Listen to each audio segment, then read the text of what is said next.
20 years ago, the world as they knew it collapsed. The holy barriers separating the lands of man and demon vanished instantly, unleashing a brutal invasion that plunged the land into chaos. A decade of relentless fighting followed. Warriors and mages alike were locked in a desperate struggle for survival, as an all-out war consumed the continent. Then came the turning point. In an earth-shaking clash, the legendary hero finally struck down the demon lord, bringing the long nightmare to an end and securing victory for humanity. And just like that, the world found its peace. They lived happily ever after, or so the stories go. But for the veterans of that war, life was just beginning to change. Fast forward 10 years later. The capital is thriving, a symbol of recovery and peace. But in the quiet corners of the city, some still feel the weight of the past. Inside a bustling guild tavern, a new chapter is being written, far away from the glory of the battlefield. This is a story about what happens after the world is saved. Behind the counter is Victor, the guild master and a legendary veteran himself. He may be retired from the front lines, but he still has the sharp eyes of a warrior. Sitting across from him is Theodore, known to his friends as Theo. At 35, he's a man with a shock for his old friend. He's decided it's finally time to retire. Victor is stunned. He reminds Theo that he wasn't just any adventurer. He was a vital member of the one and only hero's party during the war. Theo just laughs it off modestly. To him, he was never a hero or a knight.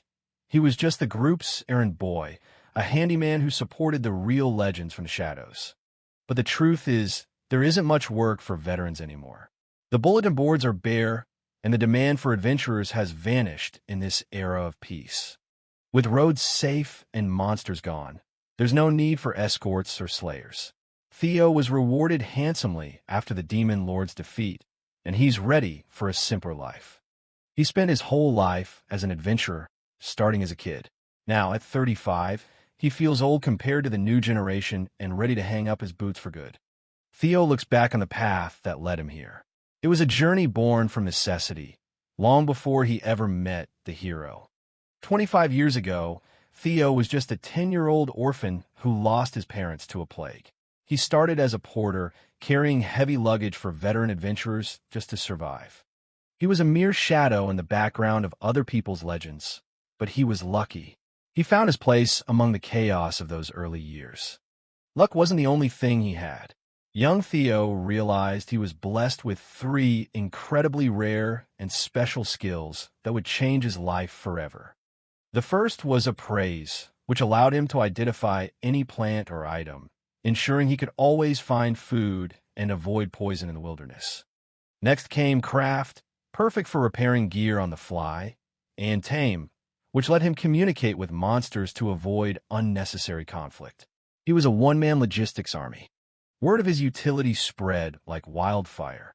Soon, elite parties were brawling just for the chance to have the world's best handyman join their ranks. Ultimately, even the hero recognized his unique worth, personally inviting Theo to join the party for the final quest to end the war. Back in the present, Theo's dream is simple. He wants to buy a small farm in the countryside and return his roots. Victor, however, thinks it's a terrible waste of talent. Victor is frustrated. He hates to see a man of Theo's ability just tilling soil when there's still so much left to discover in the world.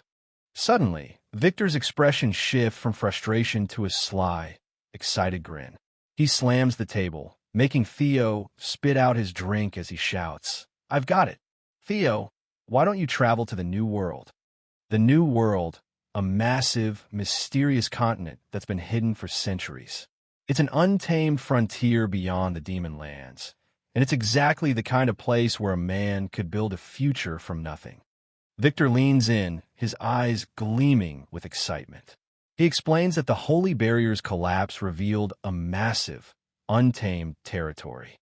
Plans are already in motion to send the very first cultivation squad to develop these wilds. He knows Theo's value better than anyone. "Theo, you're worth 100 men. Easy," he whispers. He dangles the ultimate carrot. Any land Theo settles, there will be his own.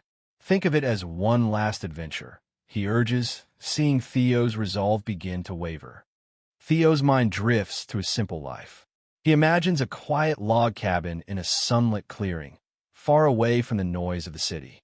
Just him, his tools, and the peace he's always craved. An easygoing settler life in a strange land. It doesn't sound bad at all. Victor senses the shift and moves for the kill. Got you interested, did I? I can sign you up right away. Theo, still dazed by the dream, can only offer a weak sure. Before the ink can even dry, Theo realizes he's been completely played. Victor is already scribbling away, overjoyed to have secured such a vital member. Ah, thanks a million.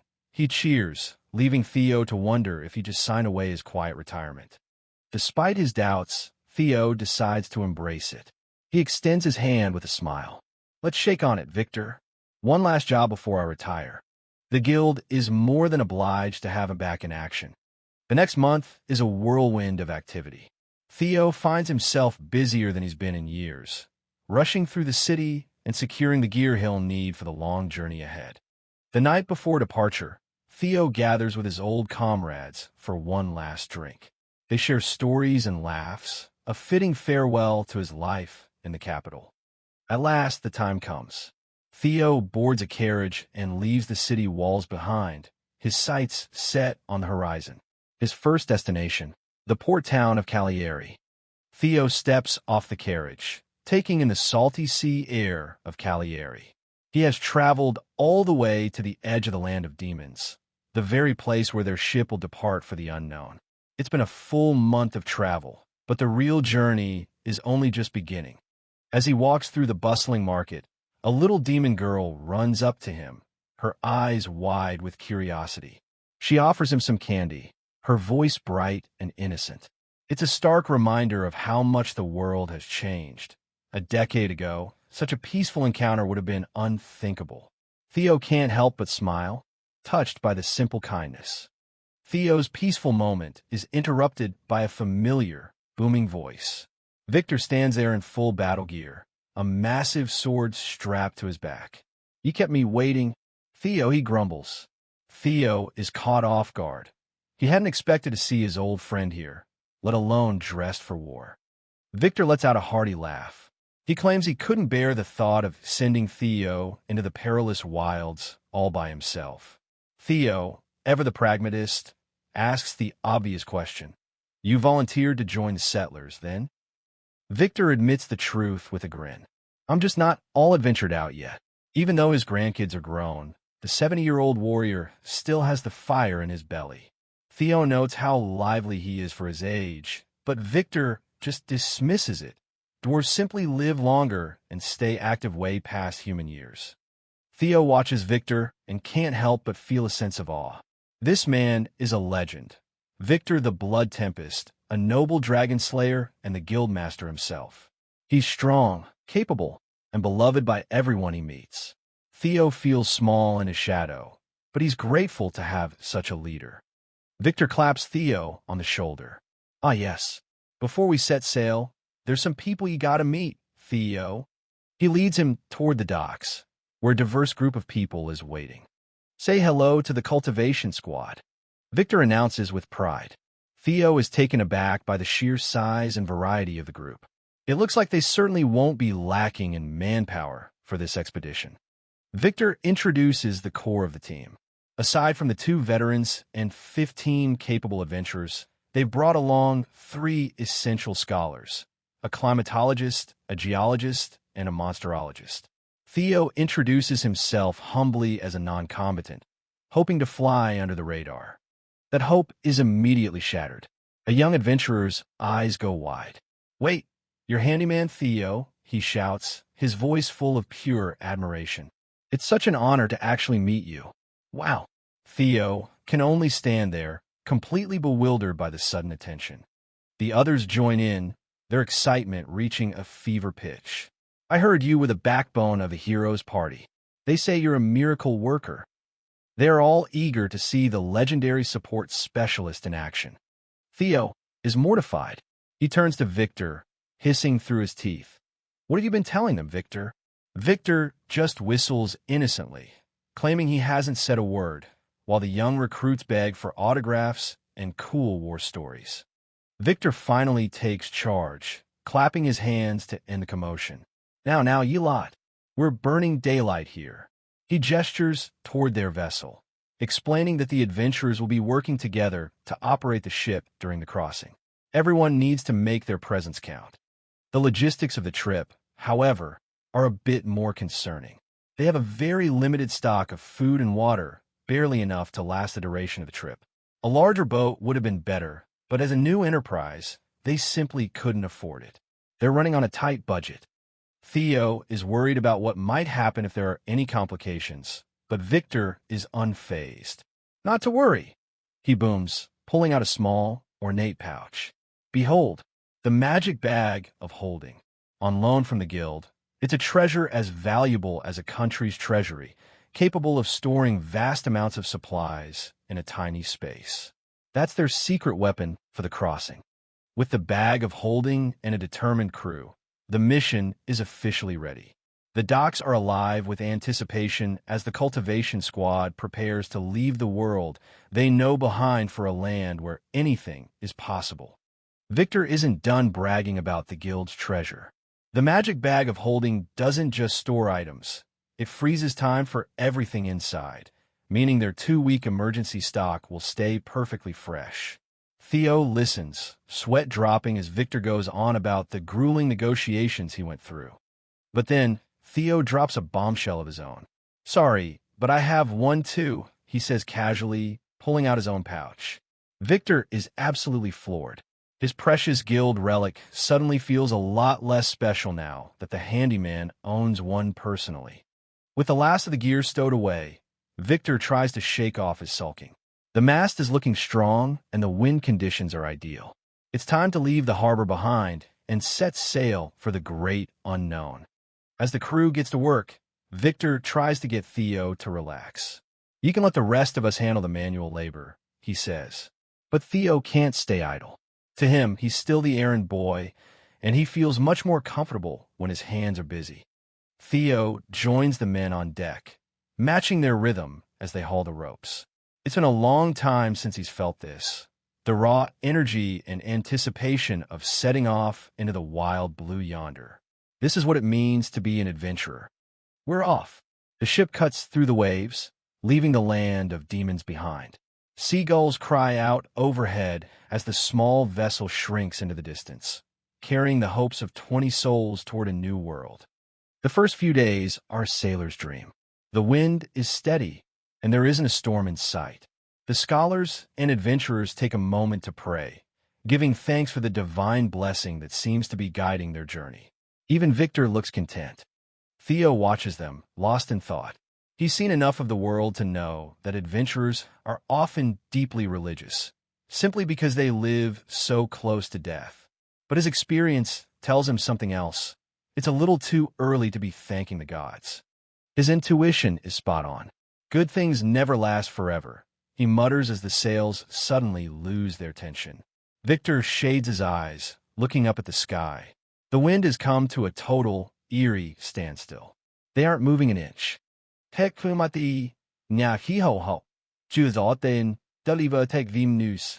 The open sea is unpredictable, and he estimates the wind will remain dead for days, maybe even weeks.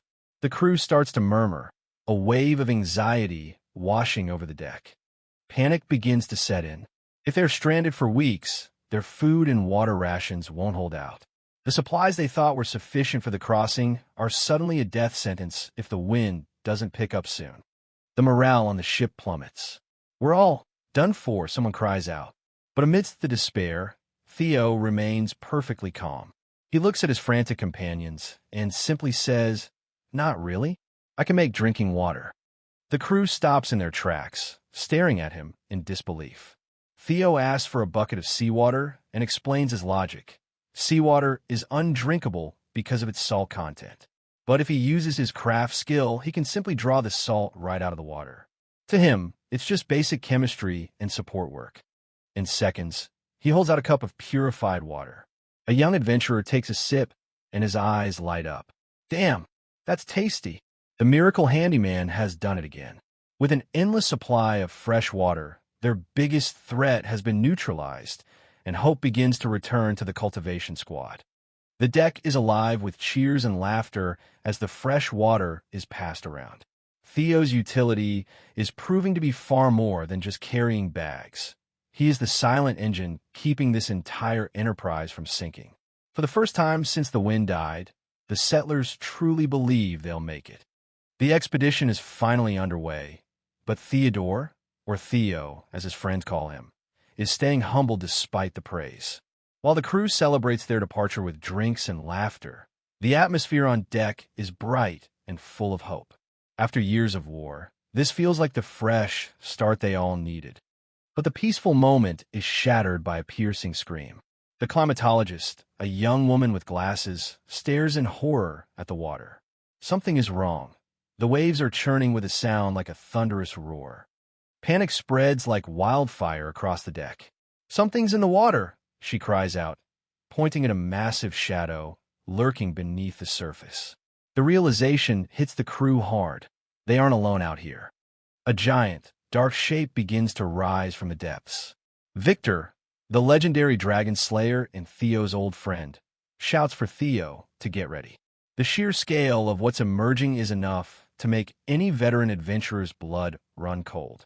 Theo's eyes widen in disbelief.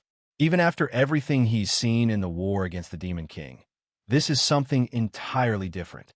He can feel the raw power vibrating through the hull of their small ship. The creature's back breaks the surface, revealing a massive, smooth dome that stretches over 10 meters long. This isn't just a monster.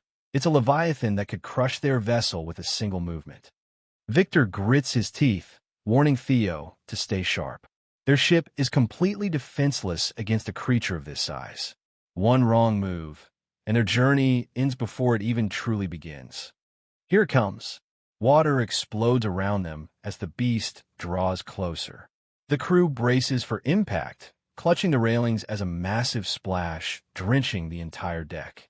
This is it, the moment of truth.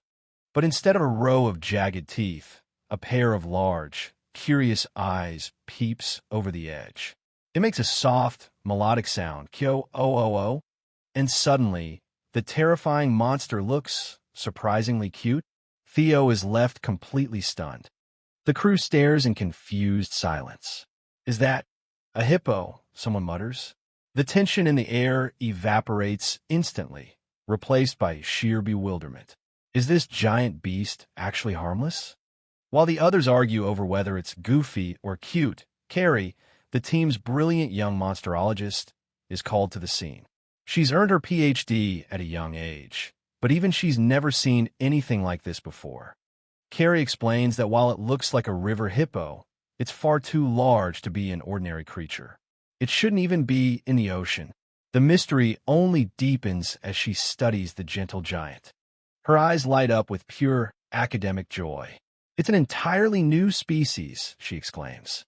For a researcher, this is the discovery of a lifetime, and she can't wait to learn more about their unexpected visitor. As Carrie begins sketching the creature, Victor asks the million-dollar question. Is it aggressive? Theo points out that regular hippos are actually some of the most ferocious animals on land, so they shouldn't let their guard down. They imagine the worst-case scenario, a massive beast with territorial instincts charging at 40 kilometers per hour. If this creature decides to turn hostile, they won't stand a chance. The crew starts getting antsy, but Carrie is already preoccupied with the most important task of all, naming it. "Why don't we call it the sea hippo?" she suggests with a bright smile. Simple and to the point. Victor realizes they can't stay in this stalemate forever. He turns to Theo, the man who used to support the greatest hero party with his versatile skills. "Victor, can you let me handle it?" Theo asks, his voice calm. Theo decides to take a massive gamble. He's going to try and tame the sea hippo. It's a bold move, but if anyone can communicate with a creature this mysterious, it's him. Victor trusts Theo implicitly and orders the crew to stand down. Theo's going to use his tame skill, he bellows. Everyone watches with bated breath as the handyman prepares to work his magic. Theo reaches out his hand, closing his eyes. He needs absolute concentration for a creature this large. He reaches out with his mana, searching for a connection, a spark of understanding. A beam of shimmering light connects Theo to the sea hippo. The crew watches in awe as the tame skill activates, bridging the gap between human and beast in a pulse of pure energy. With the connection established, Theo looks the creature in the eye. "What do you want from us?" he asks softly. He doesn't feel a threat. Instead, he senses a strange, lingering curiosity from the massive animal. The entire crew is left with question marks over their heads. They've never seen a taming process like this, one that feels less like a command and more like a polite conversation. "I can't sense any hostility," Theo announces, much to the crew's collective relief. He leans over the railing, speaking gently to reassure the giant beast that they mean it no harm. To his surprise, the sea hippo seems a bit downcast by his simple reassurance, sinking lower into the waves with a low, disappointed murmur. Theo is left wondering, if it didn't come to attack, what was it actually hoping to find from them? Theo is taken aback as the giant creature actually speaks back in his mind, its expression brightening with a simple, pure curiosity. "Looked interesting," it chirps, making the former handyman realize that this encounter might be more than just a random event. This creature was actually waiting for him. Seeing the pure joy on the beast's face, Theo can't help but burst into a warm laugh. "Interesting? Yes, I suppose so," he agrees, feeling a genuine connection forming. He can already tell that he and this giant sea hippo are going to get along just fine. Victor leans in, whispering to get the latest update on the situation. Theo reassures him with a smile. There's no conflict brewing here. The creature is peaceful, and for the first time since they set sail, the tension on deck finally begins to melt away. A light bulb goes off in Victor's head as he looks at the massive, powerful creature. "Why don't we ask the sea hippo to tug our boat along?" he suggests, pointing out that it clearly has the strength to spare. Theo looks thoughtful. It's a brilliant solution to their windless predicament. Theo turns back to the gentle giant and explains their bind. Without the wind, their boat is stuck. As he prepares to ask for help, he reflects on the 3 essential steps of his taming skill, a process he's mastered over years of supporting the hero party. Real taming isn't about dominance. It's a 3-step journey of communication, mutual exchange, and finally, a soul-binding contract. Theo knows the golden rule. None of this can be forced against the monster's own will. Moving to step 2, Theo starts the negotiation. He knows they need to offer a fair trade for the hippo's hard work. If the creature refuses, they'll be left completely out of luck on this vast, empty ocean. Theo tries the traditional route, offering high-quality bribes, rare cuts of meat, or even a top-tier wyvern's magic gem. But the sea hippo just shakes its head with a soft, completely uninterested in food or riches. Theo is at his wit's end, wondering what could possibly satisfy a creature that rejects a dragon's gem. Then, the sea hippo makes its own surprising request. Mana. Share mana. It turns out, it's been after Theo's internal energy all along. The deal is simple and clear. If Theo shares his mana, the sea hippo will become his familiar and help the ship reach its destination. The giant creature agrees with a happy okay, seemingly eager for the connection. Theo can't help but feel a bit sheepish. This isn't the first time a monster has been more interested in his mana than gold or gems. Again, he sighs internally, realizing just how popular his power is among the world's beasts. He remembers the high-ranking dragons that used to follow him around, begging for a contract. Even now, he technically has familiars scattered all across the world who still recognize him as theirs. Time to add one more giant friend to the collection. But first, a proper name is needed. Hippopotamus. Theo muses, watching the giant creature float peacefully. He needs something that sounds dignified yet friendly, something that fits a guardian of the seas. The ritual begins. Theo raises his hand, and a massive, intricate magic circle flares to life between him and the creature. The sheer intensity of the light is so blinding that the crew, including the climatologist, can only watch in absolute shock. With a powerful voice, Theo recites the oath, Theodore Durkheim, confer unto you my manna, and the name Hippolyus. From this moment on, they are bound together as master and familiar, their mana pools finally merging. As Theo places his hand on the creature's forehead, a brilliant seal appears, marking the successful birth of a new bond. Hippolyus lets out a soft, satisfied sound as the contract is finalized in a pulse of magical energy. It's complete. Theo lets out a long sigh of relief as the magic fades.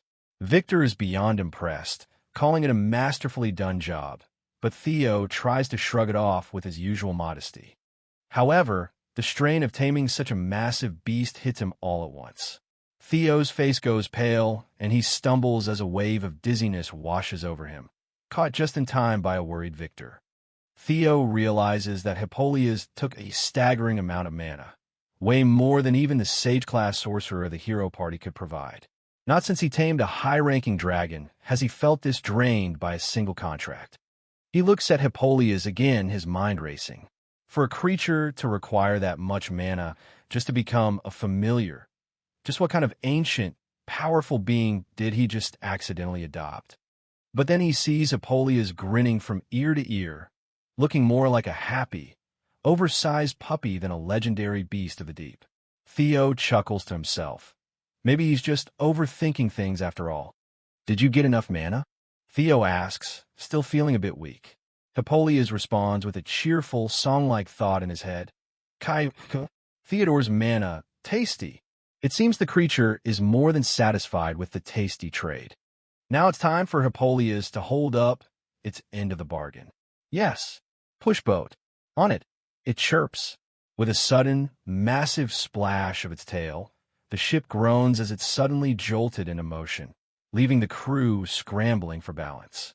So fast, the crew screams as the ship is jolted forward with an incredible, sudden burst of speed. Theodore and the others are forced to cling tightly to whatever they can find, as the small vessel practically flies across the water, leaving a massive, frothing wake in its trail. They continue to tear through the ocean at a pace they never imagined possible, with Victor laughing in sheer amazement and praising Theo's work. Theo only offers a modest smile in return, his eyes fixed on the water as he begins to watch his new friend's movements with careful attention. As the ship's frantic speed finally begins to dip, Theo leans over the railing, concerned. Something wrong, Hippolyus? Are you feeling tired? He asks, wondering if the effort of pushing a whole vessel has finally caught up with his new friend. But Hippolyus isn't tired at all. It's just looking for a little praise. It lets out a bubbly BLRB. Theodore, watch Hippolyus' pushboat, essentially asking its new master to pay close attention to its incredible strength. Theo can't help but smile at the sight. For a creature the size of a mountain, it's acting just like a little kid looking for approval. That's almost cute, he muses, his earlier fears completely replaced by affection. Understand, Hippolyus. I'll watch you the whole way. Do your best. Pow en gao. But as the creature kicks back into high gear with a massive SPLRSH, he quickly adds, Oh, but it'd be nice if you could slow down just a little bit. The speed is starting to get a bit terrifying. Despite the occasional heart-stopping lunge, it's been relatively smooth sailing, in a manner of speaking. While the rest of the crew is clinging to the deck with a frantic eek, Theo is starting to get used to the ride. He even finds a nice little windbreak spot to kick back and relax, taking a moment to appreciate the journey. Behind him, the hero party's former sorcerer looks on, likely amazed by how effortlessly Theo has handled the situation. To pass the time, Theo decides to do some high-speed fishing. With his strength and skills, he hauls in a massive, shimmering fish that's nearly as big as he is, leaving the surrounding crew members absolutely floored. Of course, he doesn't keep the prize for himself. Theo presents the fresh catch to Hippolyus, who hums a happy tune. It seems the tasty manna wasn't the only thing on this hippo's wish list. 1 week later, the long-awaited cry rings out from the crow's nest. Hey, listen up. You can see it now. A crew member points toward the horizon, and the entire ship erupts in cheers as the silhouette of land finally appears. There it is, the New World, a vast, untouched continent shimmering under the sun. Theo looks on with a bright smile, finally feeling the weight of their arrival. "Thank you, Hippolytus," he whispers, knowing they wouldn't have made it this fast without him. Hippolytus celebrates their arrival with a joyful KYLO, its eyes sparkling in the shallow, clear waters of the coast. For a creature of the deep, it seems just as excited as the humans to reach their destination. As they prepare to disembark, Theo takes a final look back at the journey. There were definitely some bumps and giant sea monsters along the way, but looking at the pristine beach ahead, he can confidently say things are going good. Standing on the threshold of a vast, green forest, Theo feels a surge of new purpose. The journey across the sea was just the prologue. This is where the cultivation squad's job really starts, he declares, ready to build a new life from the ground up. And they aren't alone. As Hippolytus hauls its massive body onto the shore with a heavy tromp-tromp, Victor chuckles at their new companion. "Looks like we have a +1. He notes, "The frontier life is about to get a whole lot more interesting." Finally, after a long journey, the New World Cultivation Squad officially reaches the shore.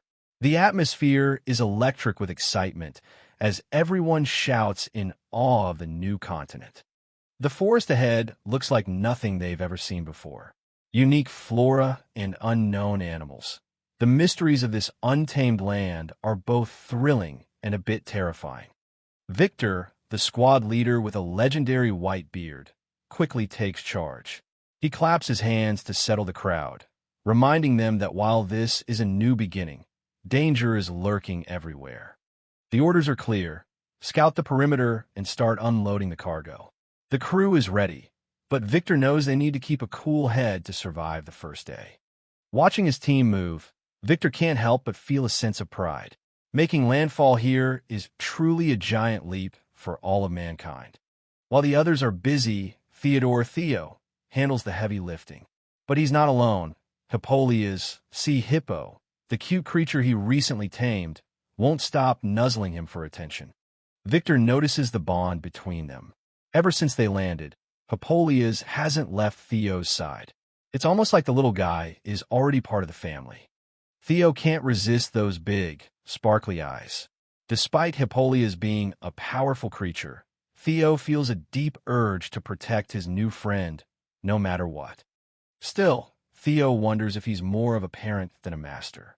All he really does is provide mana, yet Hippolytus seems completely imprinted on him. But there's no time for overthinking. Work awaits. The first priority? Establishing a base. To have a safe foothold in these unknown wilds, they need to build a secure housing area as soon as possible. Theo is particularly anxious about getting the lodging ready. The alternative is camping outside in the wild, and that thought alone makes him cringe. His past adventures are filled with memories of bugs, cold nights, and loud snoring. He's determined to work fast so they don't have to relive that nightmare tonight. Luckily, they've spotted a small hill not far from the shore. It's the perfect spot to start a settlement that could eventually grow into a full-scale town. As Theo talks about building houses for the crew, Hippolytus tilts its head in curiosity. Does the little hippo understand that everyone is getting a home? Theo asks the obvious question. Do you want a house too, Hippolytus? The creature's eyes immediately light up with hope. Just look at that sparkle. There's no way Theo can say no to that face, even if building an extra house for a monster requires a lot more materials. Victor chuckles at Theo's overprotective nature. He tells him not to worry. Hippolytus was indispensable on their journey, so giving it a place to stay is the least they can do. The work begins immediately. Axes swing as the crew starts felling trees. Victor knows they'll be relying on Theo's skills more than anyone else's to get this done. Victor asks if the timber here is good enough for construction. Theo is already on it, ready to use his special expertise to judge the materials. Using his appraisal skill, Theo confirms that the wood's water content and rigidity are absolutely perfect for lumber. The new world is already providing high-quality resources. Even though they aren't professional lumberjacks, the adventurers are incredibly skilled. Victor is impressed by how quickly the crew is adapting to their new roles. Timber, another massive tree falls. Gathering enough wood for 20 people is a monumental task, but the team is making great progress. Victor does the math. For people per house means 5 houses, plus one more for the VIP, Hippolyus. The total amount of materials needed is staggering. Hippolyus gives Theo a persistent nudge, his big eyes looking up as if he's asking for a job to do. It seems the little creature is more than ready to pull its weight for the squad. Theo just smiles and tells him to relax, thinking the heavy labor is strictly for the humans. Little does he know, Hippolyus is already eyeing the trees with a very specific and very powerful plan in mind. As the squad prepares for the heavy work, Hippolyus suddenly starts trotting toward the giant trees. Theo, and Victor watch with confusion, wondering what the little guy is up to now. He certainly doesn't look like he's going for a nap. The workers can't help but laugh as Hippolyus sniffs at a massive trunk. They jokingly tell the creature that if he wants to lend a hand, he's going to need an axe first. After all, a cute hippo-like monster couldn't possibly take down a tree this size, right? But then the air begins to hum. To everyone's absolute shock, 2 glowing horns suddenly sprout from Hippolyus's head. Theo and Victor can only stare in disbelief as the atmosphere shifts instantly. This cute pet is about to do something extraordinary.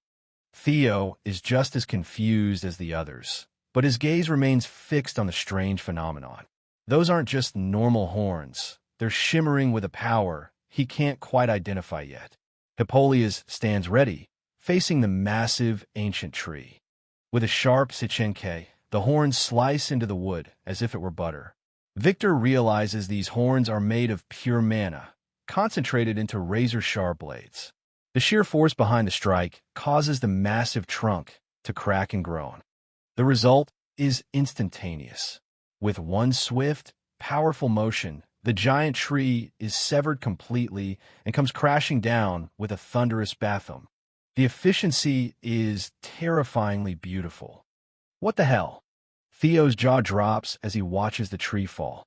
He can feel the intense mana radiating from the horns and realizes the magic didn't just cut the tree. It sliced it cleanly from the roots. Hippolyus looks back, giving off a tiny glint of pride in its eyes as if to say, "See? No axe needed."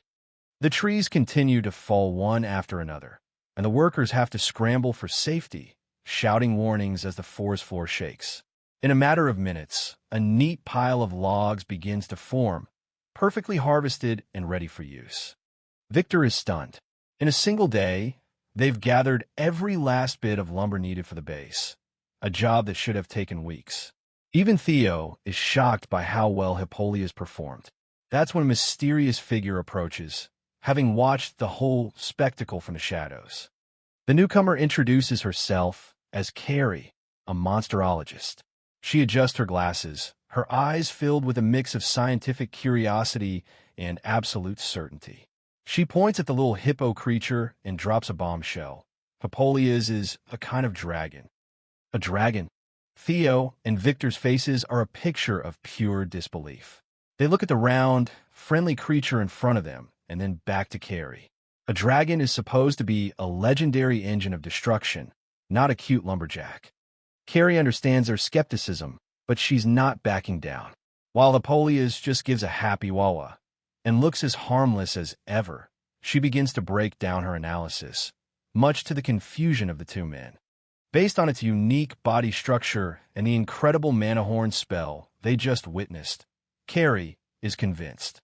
This isn't just any monster. It's more than likely a terrestrial dragon, or perhaps a sea dragon given its fins. Either way, it's a creature of legend. Theo remembers that when he used his tame skill, he had to expend an astonishing amount of mana, the kind you'd need for a high-grade beast. It all starts to make sense now. When Theo admits he used mana levels equivalent to a high-grade dragon just to tame Hippolyus, Carrie nearly has a meltdown. She shouts in shock, telling him he should have mentioned something that important sooner. This reveal only proves how hidden Theo's true power really is. Theo and Victor share a worried look. If word gets out that they have a dragon in the squad, some of the more jumpy members might lose their composure. They decide it's best to keep this on the down low for now, though Carrie seems far more obsessed with her research than keeping secrets. Theo watches Carrie scribbling frantically in her notebook, her expression growing increasingly intense. He mutters that he doesn't think anyone could lose their composure more than she already has. The girl is clearly a bit freaky when it comes to monsters. Carrie doesn't stop, rambling about whether Apoleas lays eggs, gives birth, or migrates in the winter. She even examines the creature's fat storage, much to the little hippo's discomfort. Victor notes that while she's eccentric, she's as talented a scholar as they come. After a thorough check, Carrie delivers her final verdict. Hippolyas is definitely a dragon, specifically a juvenile one.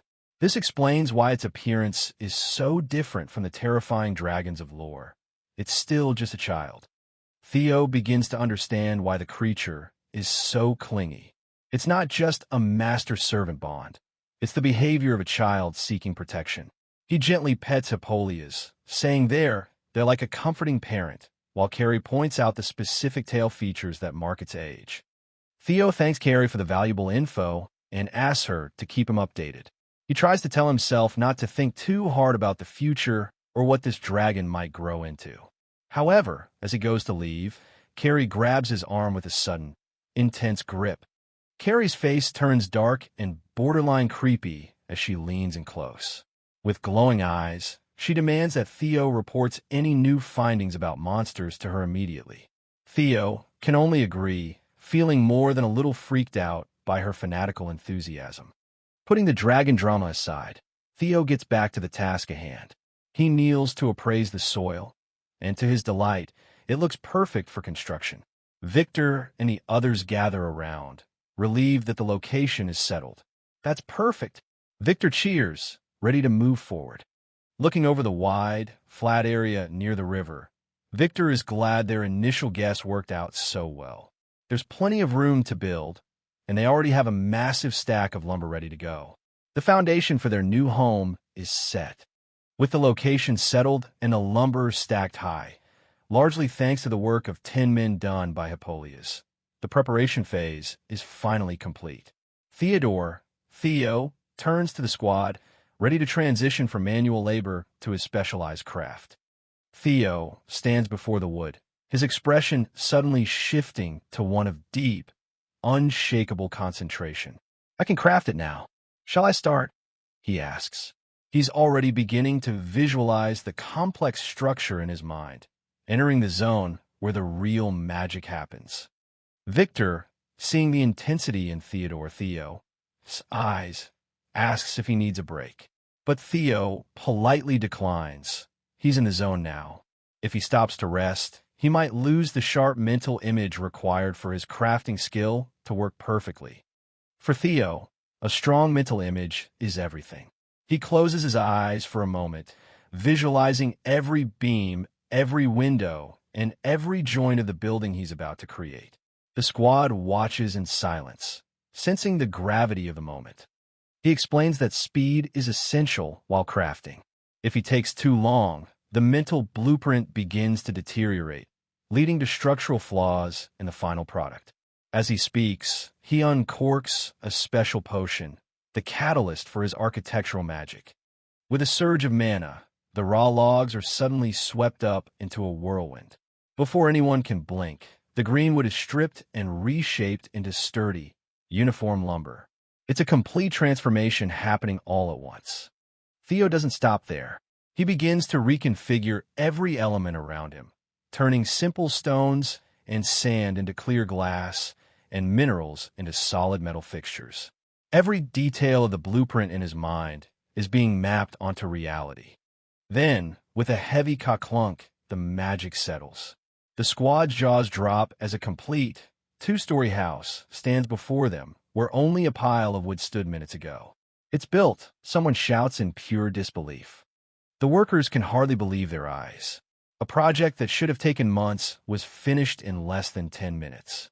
They murmur in awe, realizing that they have someone truly legendary on their side. As they step inside, the interior is even more impressive. Private rooms, polished floors, and fancy glass windows. It's not just a base, it feels like a mansion. Theo's attention to detail has turned a wilderness camp into a high-end lodge. Doubts about the expedition start to vanish. With Theo's skills, the daunting task of taming this wild land suddenly seems possible. High on the success of his first build, Theo confidently promises to have 5 more houses done by the end of the day. Victor, worried about his stamina, tries to suggest a break, but the squad is already cheering him on. The sounds of magic construction echo through the forest. Shing ka clink. As Theo works at a breakneck pace.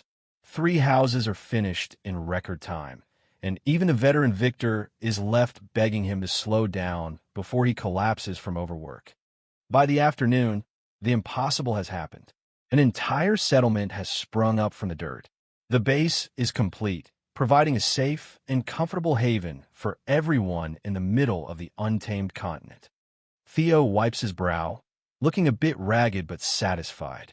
He never thought he'd manage them all in one go. As Victor inspects the main building, he notices something odd. One of the ground floor doors is unusually large and has a strange handle. Before Theo can explain, a heavy THMP sound from outside the door. Something or someone is trying to get in. Victor and Theo exchange a wary glance as the thumping continues. Theo cautiously calls out, but the response is just a dull thud. They swing the door open, only to find a massive wild boar lying dead on the doorstep. A wild boar, Victor exclaims, wondering if they're being targeted by local predators. But Theo's eyes widen as he spots a familiar tail poking out from behind the carcass. It's Hippolyus. The little dragon hippo looks incredibly proud of itself. Theo realizes the creature went out and hunted a boar all on its own as a way to thank him for the new houses. It's a massive gift for a hungry construction crew. Hippolyus seems to sense that Theo is exhausted from all the building and wanted to make sure his parent had plenty to eat. Theo's heart skips a beat. He's genuinely touched by the creature's thoughtfulness. Even in this harsh new world, he's found a loyal companion. Theo smiles warmly, petting Hippolyus and thanking it for the hard work. He reveals that the peculiar door Victor noticed was actually built specifically for Hippolyus. He wanted his new friend to have a home of its own. As the door creaks open, Hippolyus peeks inside with wide, sparkly eyes. It's the moment of truth. Will the little dragon like its new room? It enters slowly, sniffing the fresh-cut wood and looking around in awe. The pure joy reflecting in Hippolyus's eyes says it all. The creature is absolutely mesmerized by the space. It's the first time in its life it's ever had a place to call its own. Theo proudly shows off the features. Doors that can be opened easily with a mouth or headbutt, and thick insulation to keep the room warm during cold nights. He's designed it to be the ultimate hippo-dragon den. Hippolyus happily trots around, exploring every corner. Overwhelmed with happiness, Hippolyus suddenly lunges forward and tackles Theo in a massive, affectionate nuzzle. Theo lets out a gah as he's pinned against the wall by the creature's excitement, but he can't stop smiling. The creature is so happy it can't contain itself, nuzzling Theo repeatedly. It's a moment of pure, heartfelt gratitude. Theo realizes that all the mana he spent building these houses was more than worth it just to see this. Nah, thank you, Hippolyus, Theo whispers, gently patting the creature's head. They've both found something they needed on this continent, a place to belong. The bond between them is now stronger than ever. As night settles over the new base, the first feast on the new continent officially kicks off around a roaring bonfire. The squad celebrates their successful landing and the miraculous completion of the base, with a massive wild boar Hippolyus hunted taking center stage as the main course. Victor and Theo sit together, mugs raised in a toast to their hard work and the fact that everyone made it through the day without a single injury. The atmosphere is thick with relief and a growing sense of anticipation for what the wilderness has in store for them next. The feast is in full swing, and everyone is raving about the meat.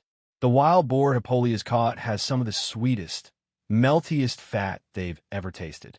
Theo, watches with a smile, glad that his little friend is getting the recognition it deserves as the crew's best hunter. With the base finally finished, the scholars in the group are already buzzing with excitement for tomorrow. They can't wait to go full tilt into surveying the region, their minds filled with the possibilities of what this new world holds. Looking at the horizon, the scholars point out the volcanic rocks scattered across the region. They suspect that one of the distant mountains could even be a full-on active volcano. The anticipation of exploring such a dangerous and unknown territory is almost more than they can handle. While the others talk shop, Theo notices Carrie eating something that looks different from the regular cuts of meat.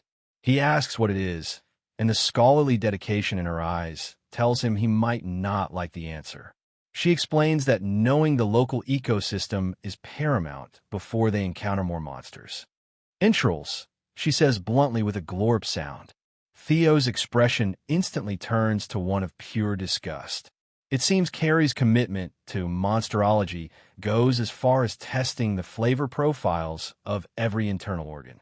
Carrie admits that the taste is absolutely awful, bitter, stinking, and with a disgusting aftertaste. But she keeps chewing anyway, explaining that knowing how a monster tastes is an essential part of studying it. At least, she notes, this one doesn't seem to be poisonous. Then comes the offer Theo dreaded. Care to try, Theo? All for the sake of academic research. Theo recoils in horror as Carrie holds out a piece of the steaming research, while Hippolytus just watches, looking far more innocent than its master. A collective YUCK seems to echo through the night as everyone laughs at the exchange.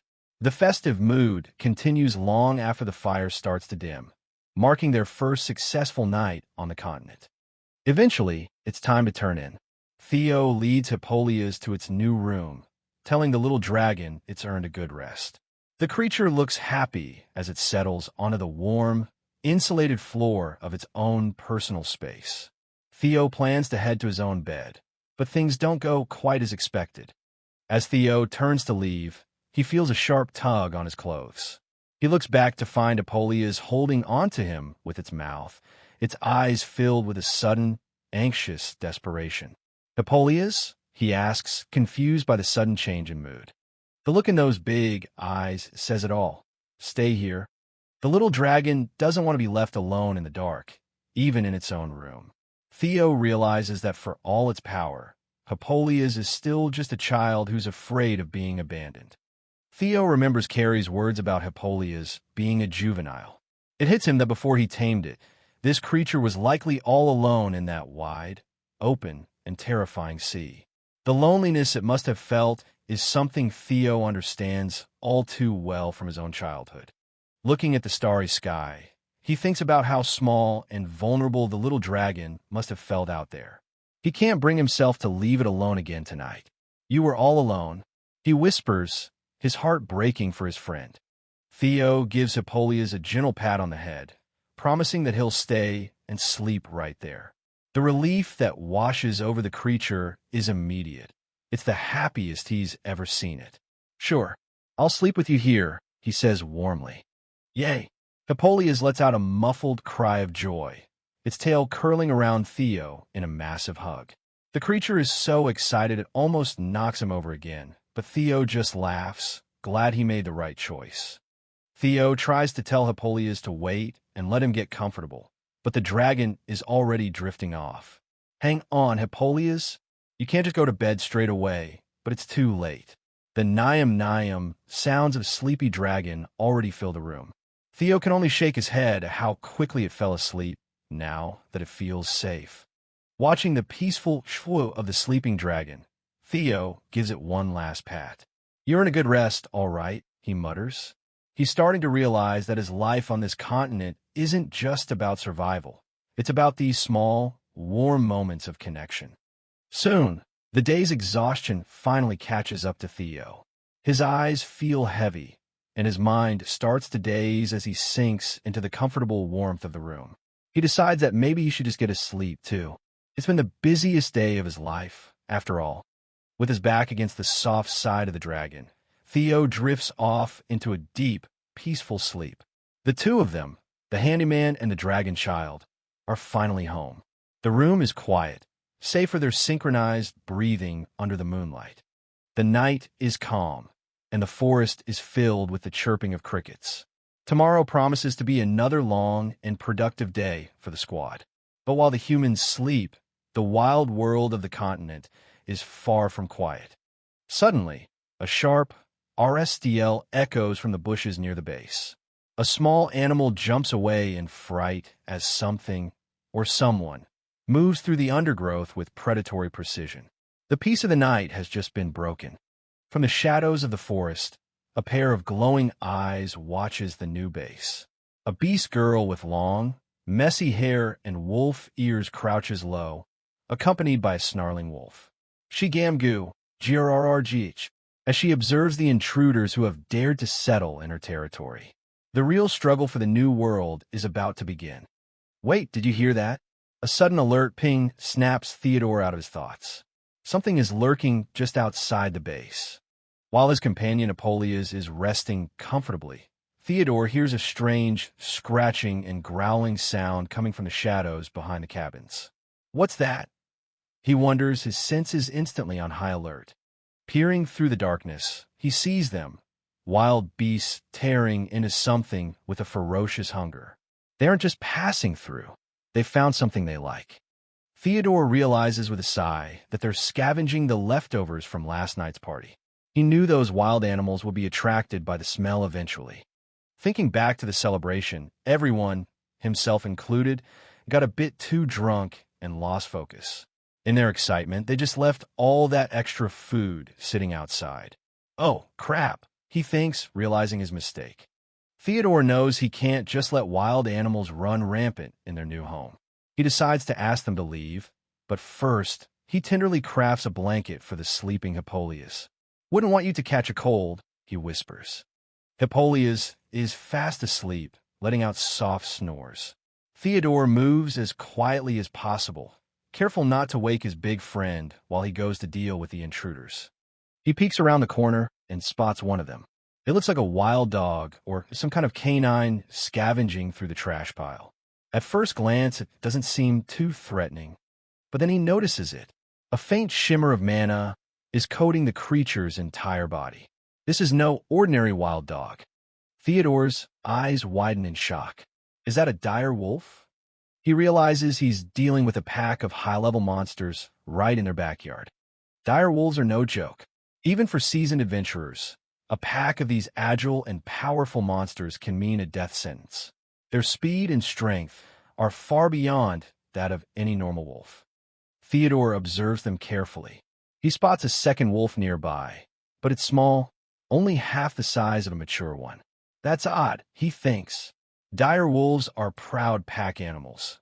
Why are juvenile ones scrounging for leftovers like common strays? Something isn't right here. Instead of drawing his sword, Theodore walks out into the open and simply calls out, "Hey, can I have a word with you?" The wolves freeze, startled by his sudden presence. The larger wolf growls, but Theodore keeps a friendly smile on his face. "Sorry to bother you while you're eating," he says, trying to keep the situation calm. He's not here to fight. With a calm gesture, he reaches out. He's not attacking, he's activating a skill. This is his specialty. "Hold on," he says, but the smaller wolf is too spooked. It bolts toward the bushes before his tame skill can fully take hold. Theodore is left surprised as his attempt to connect fails on the young one.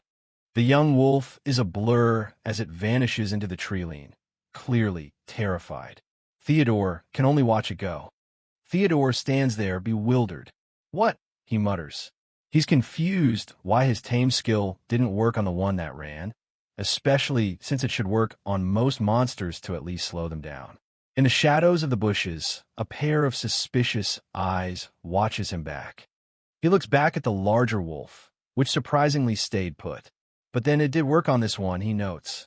He wonders if they might even be different species despite looking so similar. How did Tame not work on that other one? Theodore decides to let the runner go for now. He turns his attention to the wolf standing right in front of him, who seems much more composed than its companion.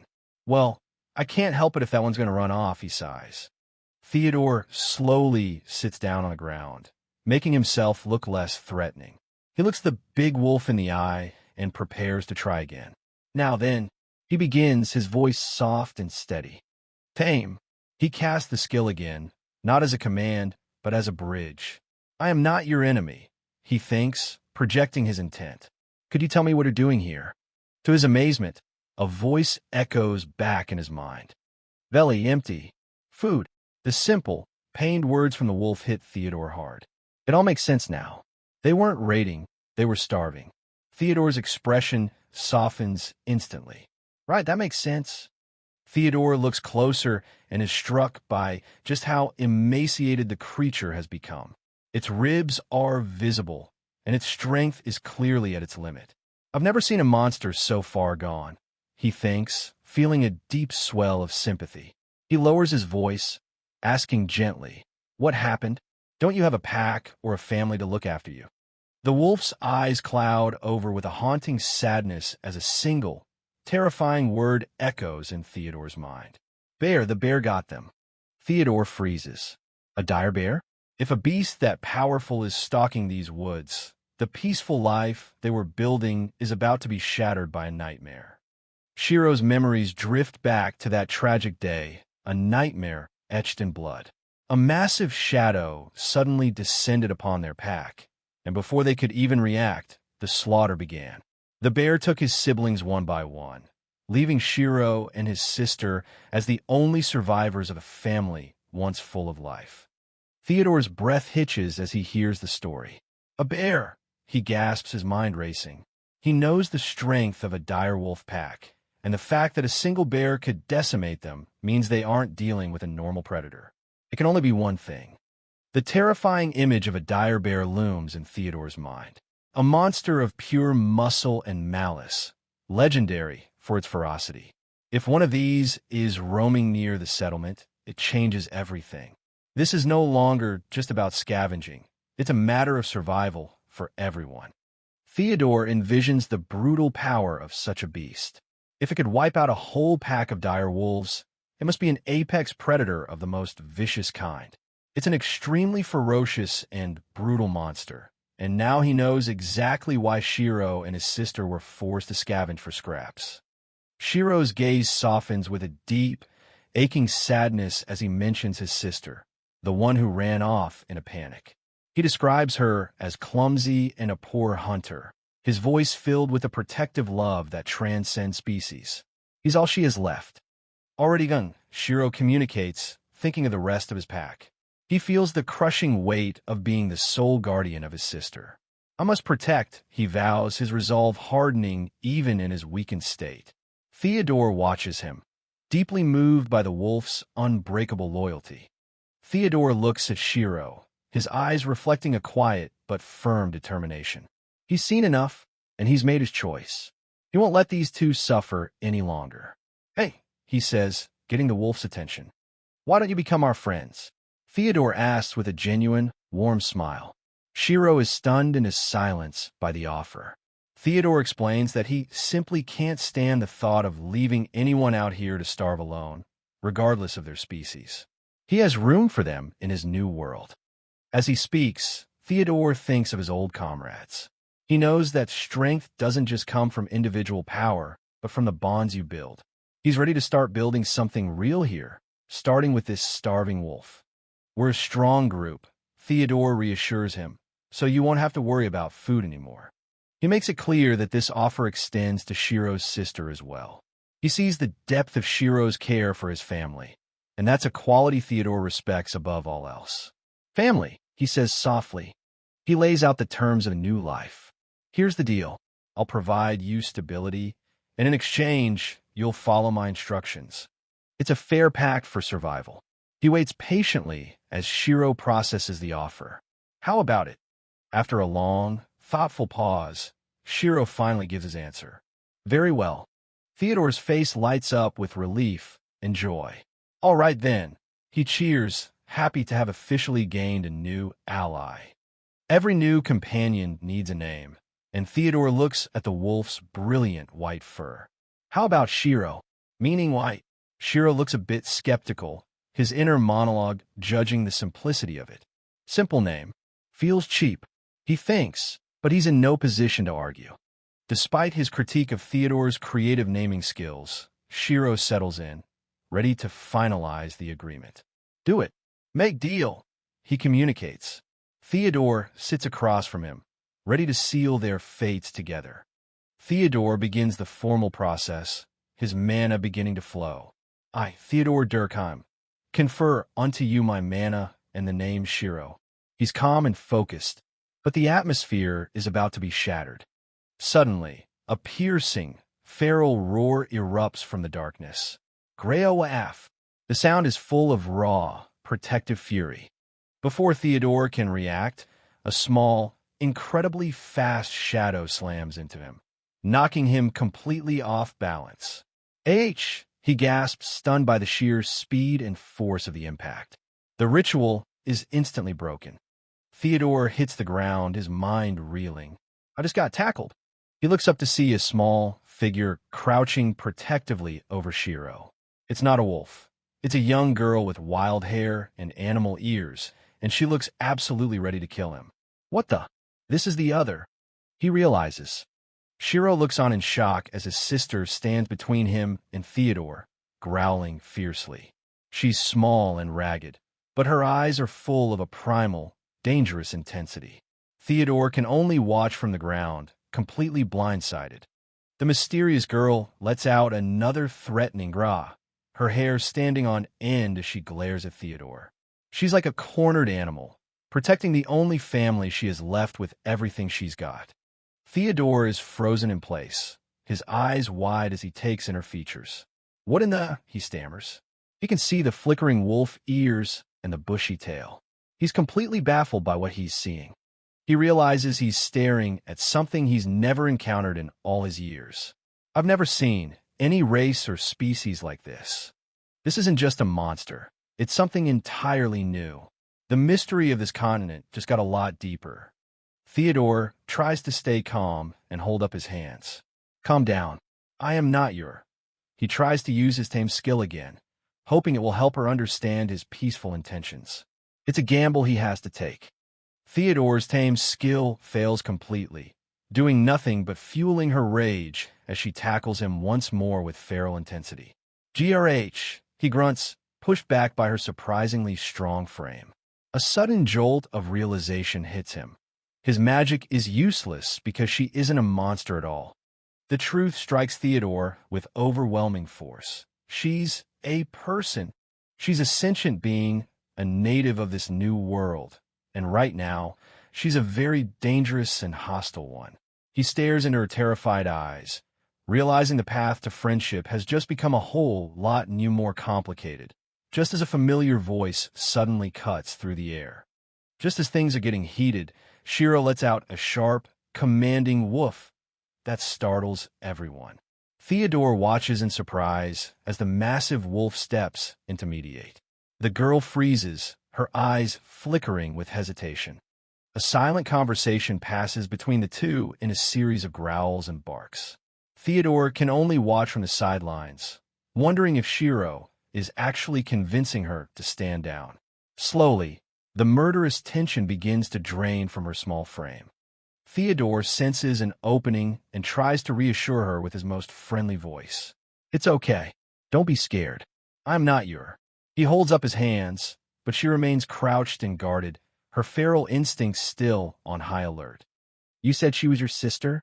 Theodore asks Shiro, trying to wrap his head around the situation. Shiro reveals a shocking memory. The pack found her in the woods when she was just a baby. Against all odds, the wolves raised her as one of their own. She isn't just a beast. She's a human child with the heart of a wolf. Theodore is left speechless. Raising a human child in this wilderness is unheard of. I see, he mutters, his mind racing. He realizes they've hit a bit of an impasse. She's not a monster he can tame, but she's not exactly a regular human either. She's something else entirely. He looks at her and sees a proud wolf who has survived the harshest of conditions. He knows she won't trust a stranger easily, no matter how many smiles he gives her. He needs a different strategy to break through that wall. Theodore decides to appeal to her most basic instinct. If you're going to be hanging around, he says, reaching into his gear, I have a word or two to say to you. I promise you've never seen anything like this out in the wild. He pulls something out with a confident flourish. From his magic bag, he produces a steaming, perfectly grilled roast pork steak. The aroma fills the air instantly, and the girl's eyes widen to the size of saucers. Her hunger is suddenly much stronger than her fear. That's more like it, Theodore chuckles. The girl is practically vibrating with excitement, her tail wagging so hard it's a blur. The promise of a real meal has completely broken her fighting spirit. Good thing I saved this for breakfast, he thinks. Theodore gently places the plate on the ground. Here, dig in. The girl crawls closer, her nose twitching as she takes in the heavenly scent of the seasoned meat. She's never smelled anything this delicious in her entire life. But Shiro isn't about to wait. He lunges forward and snatches a huge piece of meat for himself. Theodore is left holding an empty plate, blinking in surprise. They need another plate, he realizes, reaching back into his bag. The girl joins in, her face lighting up with pure, unadulterated joy as she takes her first bite. Even Shiro looks satisfied, wagging his tail as he enjoys a share of the feast. For a moment, all the danger and tension are forgotten in the face of good food. The girl is eating with such intensity that Theodore has to remind her to slow down. No need to rush, he says, pulling out even more pork. There's plenty more to go. But she's so excited that she lunges at him for the next piece, nearly knocking him over. "Wahh," he cries out. A short while later, a stack of empty plates is the only evidence of the feast. Shiro and the girl are sprawled out on the grass, looking completely stuffed and content. You sure had your fill. Theodore laughs, happy to see them finally relaxed. Theodore asks if she's finally finished, and to his utter astonishment, she speaks. Tummy full, she mumbles, looking up at him with sleepy eyes. He can still see a hint of caution in her gaze, but the food has definitely built a bridge between them. You know how to talk? Theodore's shout of pure shock echoes through the camp. The girl lets out a little jolt and replies softly, little bit. Theodore's jaw is practically on the floor. He never expected a girl raised by wolves to speak his language. Theodore stares at her, his mind reeling. How is this even possible? A human child, literally raised by wolves in a brand new world, speaking a language from his old world. It defies all logic. Wasn't expecting that, he mutters, feeling like he's just stumbled onto a major mystery. He remembers the old legends that language itself is a divine gift bestowed upon humanity. It's said that if you are a person, you can speak it regardless of where you come from or who raised you. It's a universal bridge that connects all human souls. Feeling a surge of gratitude, Theodore folds his hands in prayer. Thank you, God of language. This is my first time praying to you. He thinks, overwhelmed by this unexpected blessing. The girl watches him, her expression a mix of confusion and curiosity. The girl looks down, her voice trembling slightly as she apologizes.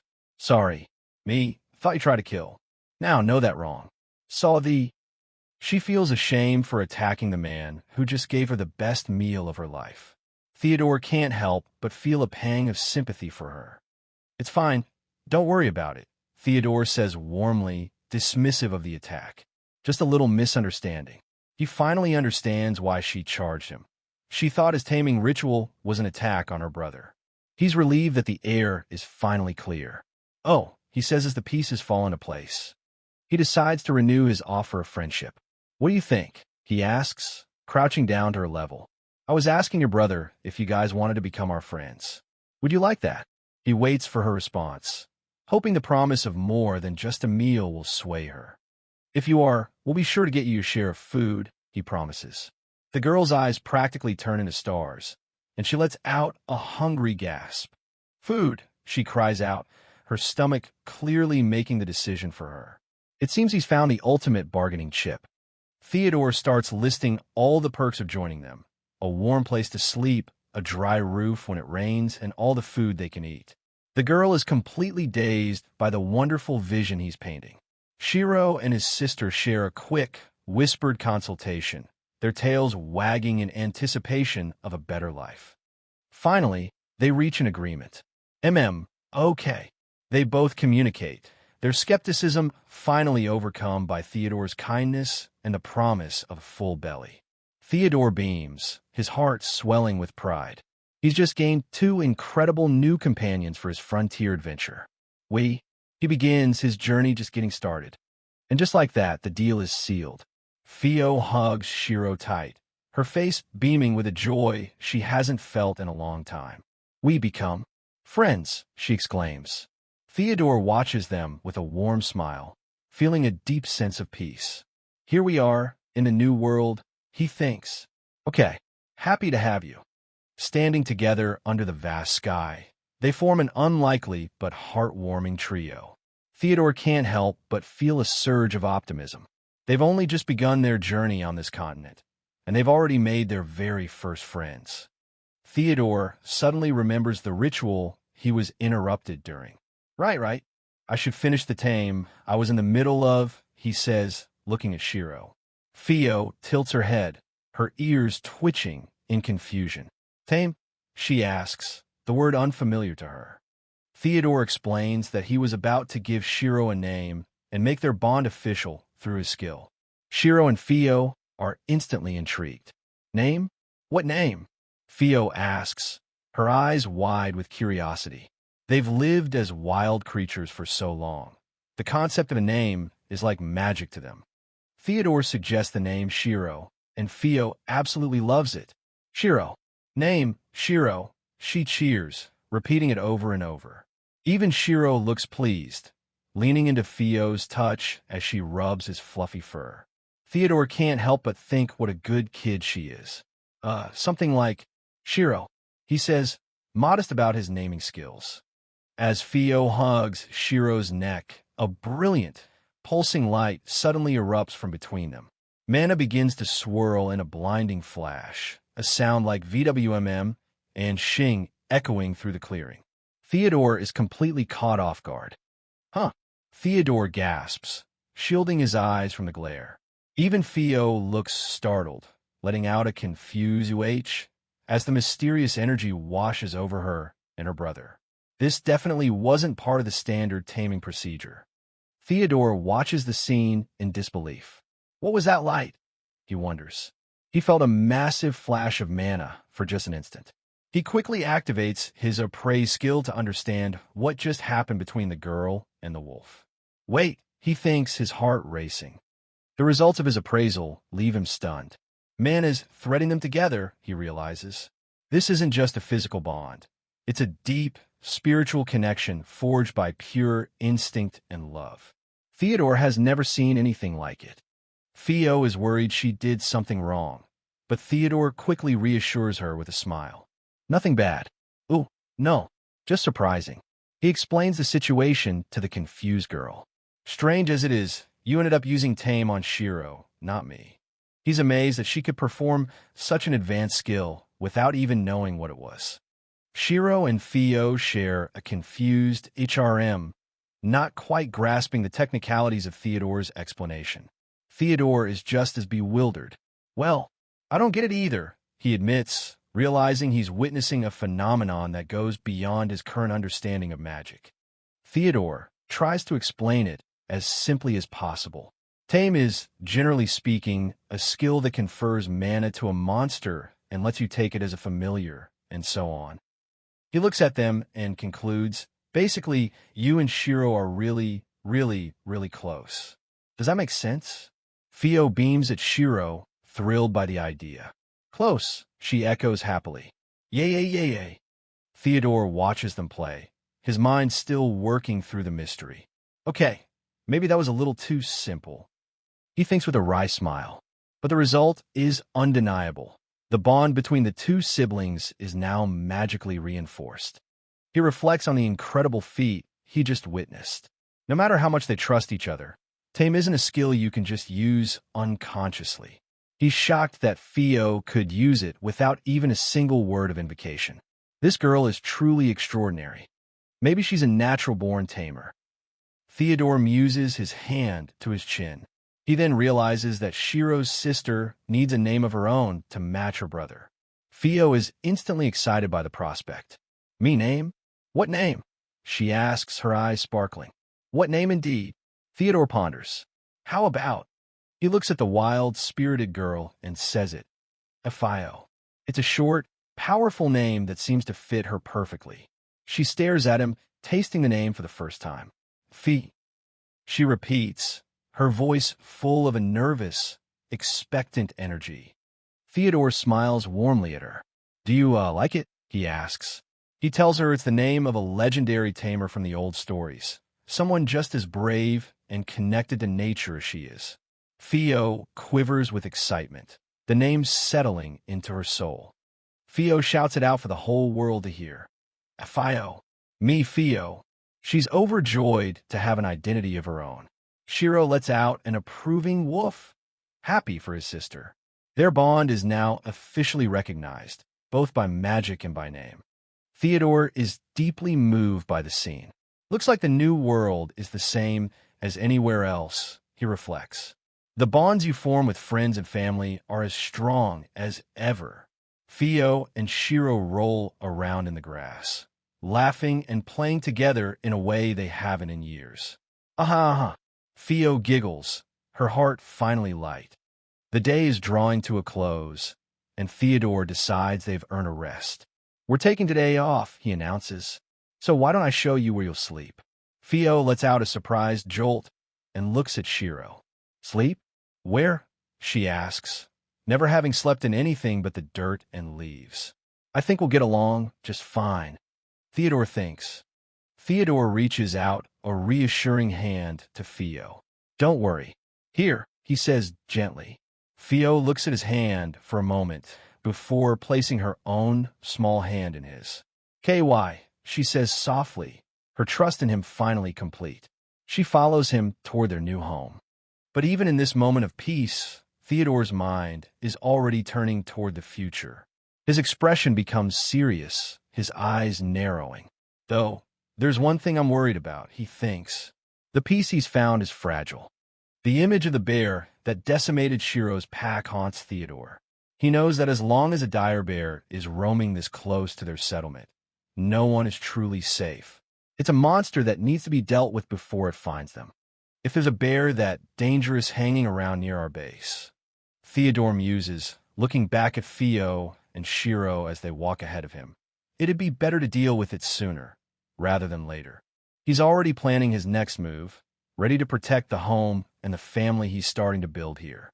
Theodore clenches his fist with a determined FWP. I'll do what I must if it means I can kick back and relax, he vows. Theo and Shiro just look back at him with confusion, not understanding his unique brand of motivation. The frontier is full of dangers, but with his new friends by his side, Theodore is ready to face them all.